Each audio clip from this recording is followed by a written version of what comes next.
World cup 2023 का final मुकाबला और इस मुकाबले को जीतने के लिए तैयार कर लिया है हिटमैन ने अपना नया फॉर्मूला। आखिरकार वर्ल्ड कप जीतने का क्या है हिटमैन फॉर्मूला? क्यों ऑस्ट्रेलिया की टीम डर रही है IMP3 से?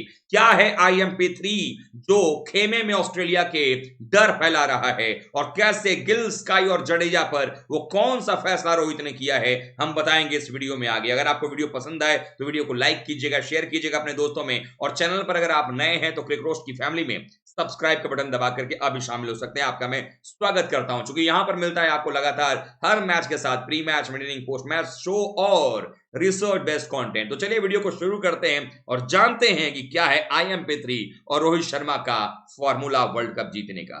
जैसा कि आप सब जानते हैं कि टीम इंडिया लगातार 10 मुकाबले जीत करके वर्ल्ड कप 2023 के फाइनल में पहुंच चुकी है, जहां पर सामना होना है उस ऑस्ट्रेलिया से जिसने आज से 20 साल पहले 2003 के फाइनल मुकाबले में हमें परास्त किया था। और उसी 20 साल पुरानी चीजों का बदला लेने का समय अब आ गया है और इस बार फाइनल में हम उनसे भिड़ने वाले हैं। ऐसा नहीं कि इससे पहले हमने नॉकआउट मैचेस में नहीं खेला, ऑस्ट्रेलिया से खेला है, हराया भी है। याद कीजिए 2011 का क्वार्टर फाइनल मुकाबला, यही अहमदाबाद का मैदान था जहां पर की भारतीय टीम ने उनको परास्त किया था और फिर सेमीफाइनल में हम पाकिस्तान के खिलाफ मोहाली में खेले थे और आखिरकार उस साल भी हम वर्ल्ड कप जीते थे। लेकिन इस बार कहानी कुछ अलग है। कहानी ऐसी है कि ऑस्ट्रेलिया की टीम भारत से खेलेगी फाइनल मुकाबला।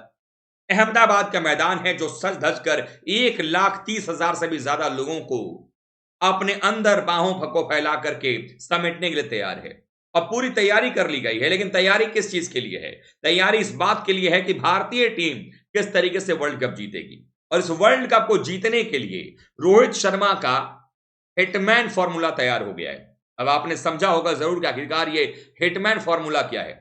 बहुत सारे लोग ये बात कर रहे हैं कि रोहित शर्मा के बड़ी पारियां कई बार जो है वो चाहते तो 50 पूरा कर लेते, शतक पूरा कर लेते, लेकिन रोहित शर्मा एक मिशन पर निकले हुए। उनका मिशन यही है कि इस बार किसी भी हालत में वर्ल्ड कप की ट्रॉफी हमें ही जीतनी है, वर्ल्ड कप की ट्रॉफी को जाने नहीं देना है। और उसी इरादे के साथ रोहित शर्मा ने जो प्रतिज्ञा ली है कि वर्ल्ड कप जो इस बार भारत से वापस नहीं जाएगा, कहीं यहीं पर रह जाएगा, उसके लिए उन्होंने खुद से लीड किया टीम को। शुरुआत में आकर के बॉलर्स का जो है वो पूरा का पूरा चूरमा बनाना कोई रोहित शर्मा से सीखे। हिटमैन का रियल हिटमैन अवतार जो है इस वर्ल्ड कप में देखने को मिला है, जब वो पहली बॉल से ही ठुकाई कर रहे हैं। याद कीजिए 2011 का वर्ल्ड कप, जब वीरेंद्र सहवाग ये काम किया करते थे और उनकी वजह से टीम इंडिया को कई मैचेस में शुरुआत मिली और भारत तो वर्ल्ड कप भी जीता। वैसे ही यहां पर रोहित शर्मा करते नजर आ रहे हैं।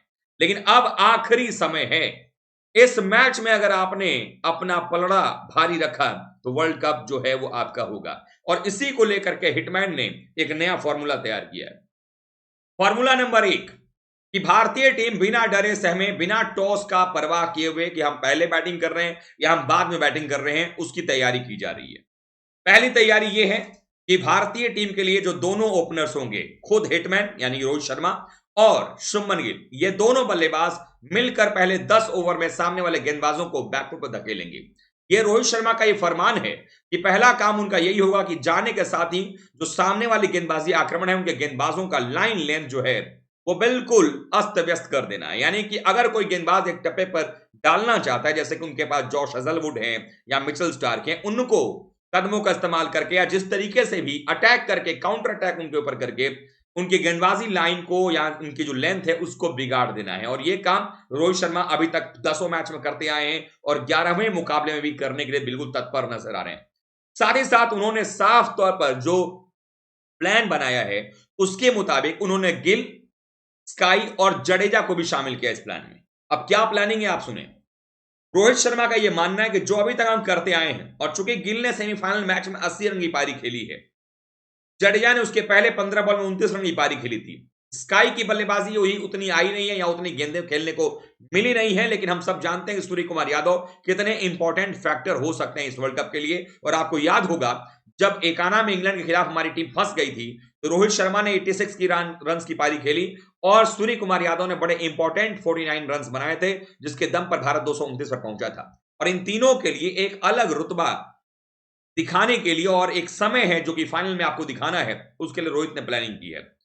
गिल को जवाबदेही दी गई है कि जब तक मैं रहूंगा, यानी ये मैं रोहित शर्मा की बात हो रही है, कि जब तक रोहित शर्मा क्रीज पर रहेंगे तब तक शुभमन गिल स्ट्राइक उनको देंगे शुभमन गिल को अगर खराब गेंद मिलेगी तो वो जरूर बाउंड्री लगाएंगे, ऐसा नहीं खराब बॉल है तो सिंगल लेंगे।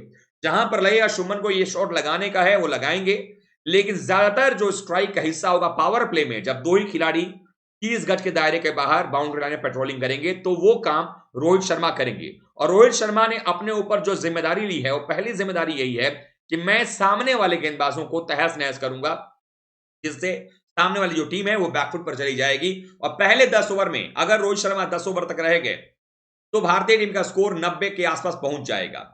और उसके बाद भी रोहित शर्मा रुकेंगे नहीं, वहां से उनकी कोशिश यही रहेगी, उनका जो अपना प्रण है कि मैं उसके बाद धुनाई जारी रखूंगा, क्योंकि उसके बाद भी 4 ही प्लेयर बाउंड्री पर रहेंगे तो वो ठुकाई करेंगे।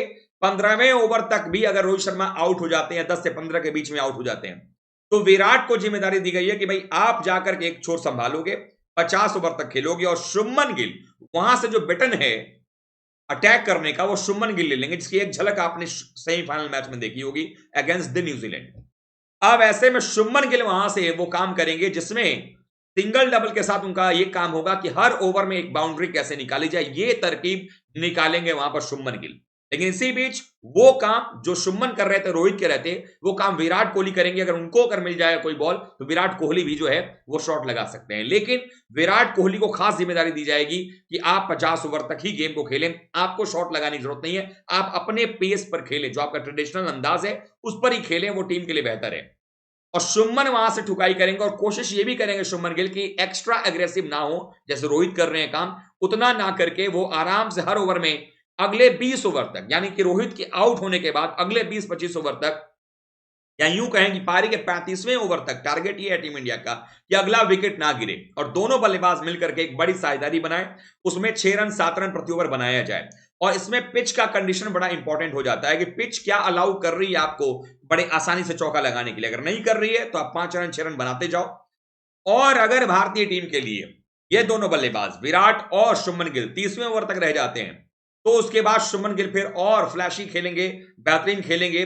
और अगर उस समय विकेट गिरता है 35वें ओवर में तो फिर बैटिंग करने के लिए आपके अय्यर आएंगे नंबर 4 पर, 5 नंबर पर आपके केएल आते हैं। लेकिन अब जो समझ में आ रहा है वो ये है कि अगर ऑस्ट्रेलिया ने पेसर्स का इस्तेमाल किया हुआ है लगातार, तो सूर्य कुमार यादव को भी बल्लेबाजी के लिए ऊपर भेजा जा सकता है और सूर्य कुमार यादव आकर के तुड़ाई कर सकते हैं इनकी।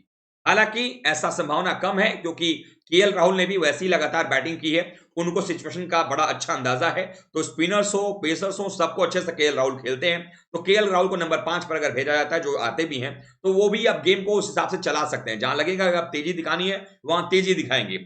अंतिम के 10 ओवर्स में चूंकि ऑस्ट्रेलिया अपने स्पिनर्स के बजाय पेसर्स पर रिलाई करेगी, पेसर्स आएंगे और ये पेसर्स का मतलब है कि सूर्य कुमार यादव के पास पूरा मौका होगा पेसर्स की पेस का फायदा उठा करके बॉल को बाउंड्री लाइन के बाहर पहुंचाने का।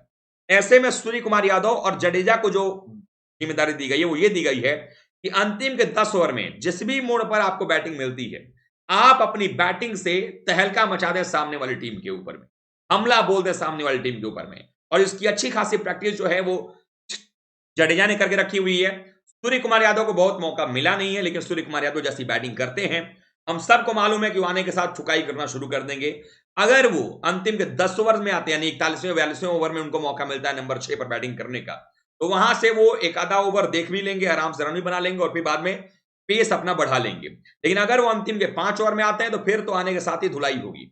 कुल मिलाकर के लबुलुआब रोहित शर्मा का ये है कि हम फेज वाइज गेम खेलेंगे। पहला 10 ओवर जो है रोहित अटैक करेंगे, अगले 10 ओवर के लिए रोहित शर्मा जो है अपना एग्रेसिवनेस जारी रखेंगे। लेकिन अगर वहां पर उनके बजाय शुभमन गिल अगर आउट हो जाते हैं तो फिर उस केस में रोहित शर्मा वो रोल निभाते रहेंगे जो वो निभा रहे हैं और विराट एक छोर पर टिके रहेंगे। और कुल मिलाकर 11वें ओवर से लेकर के 35वें ओवर तक का जो ये 24 ओवर का खेल है, इन 24 ओवर्स में भारतीय टीम जो है 25 ओवर आप मान लीजिए, इन 25 ओवर में भारतीय टीम एक से ज्यादा विकेट नहीं गंवाना चाहती है ताकि अंतिम के 15 ओवर में भारत 150 के आसपास रन और जोड़ सके। टीम इंडिया की कोशिश यही है कि 35 ओवर तक भारतीय टीम 200 सवा 200 रन पहुंच जाए। और हमने देखा है कि टीम इंडिया को जब रोहित शुरुआत दे रहे हैं तो टीम इंडिया 30वें ओवर में ही 200 रन बना ले रही है। लेकिन अगर आप 35वें ओवर में भी 200 पर पहुंचते हो तो आपके पास अगले 15 ओवर में विकेट हाथ में रहेंगे तो आप 350 तक पहुंच पाओगे। और अहमदाबाद के ग्राउंड पर अगर आपने पहले बैटिंग किया और 350 बना दिया तो ऑस्ट्रेलिया के लिए चेज करना मुश्किल ही नहीं नामुमकिन सा हो जाएगा। और जो 3 आईएमपी की मैं बात कर रहा था, वो 3 आईएमपी कोई और नहीं, कुलदीप यादव, जसप्रीत बुमराह, उसके अलावा अगर देखेंगे तो आप मोहम्मद शमी हैं, और जडेजा को भी आप शामिल कर लीजिए, क्योंकि ये वो 3 प्लेयर हैं जो कि उनके बल्लेबाजों को निपटा सकते हैं। शमी का काम रहेगा लेफ्ट हैंडर को ऊपर से निपटा देना, बुमराह का काम होगा लेफ्ट हैंडर को निपटा देना, कुलदीप यादव का काम होगा ग्लेन मैक्सवेल जैसे बल्लेबाजों को निपटा देना। तो ऐसे में कुल मिलाकर देखा जाए तो ये जो 3 आईएमपी, आईएमपी मतलब भारत के लिए 3 इंपॉर्टेंट प्लेयर्स, और आईएमपी का मतलब ऑस्ट्रेलिया के लिए 3 इंपॉसिबल प्लेयर्स, जिनको खेलना उनके लिए इंपॉसिबल है। तो टोटली जो है वो रोहित का हिटमैन फॉर्मूला वर्ल्ड कप जीतने के लिए तैयार हो चुका है। आपको ये फॉर्मूला कैसा लग रहा है आप कमेंट करके बताइएगा, वीडियो को लाइक कीजिएगा, शेयर कीजिएगा अपने दोस्तों में। चैनल पर अगर आप नए हैं तो क्रिकरोस की फैमिली में आपको आमंत्रित करता हूं, सब्सक्राइब बटन दबाकर के आप इस फैमिली में आइए। आई होप कि हमारी फैमिली जल्दी 1 लाख का परिवार पूरा कर लेगी। अपना प्यार सपोर्ट दीजिए और लगातार हमारे साथ pre match winning post show में जुड़िएगा। मुकाबला भारत का कल होगा फाइनल, लेकिन आज शाम में 7 बजे स्पेशल शो हम लेकर के आएंगे। हमारे साथ जुड़ना ना भूलिएगा। तब तक के लिए आप सभी का बहुत बहुत धन्यवाद। थैंक यू सो मच दोस्तों।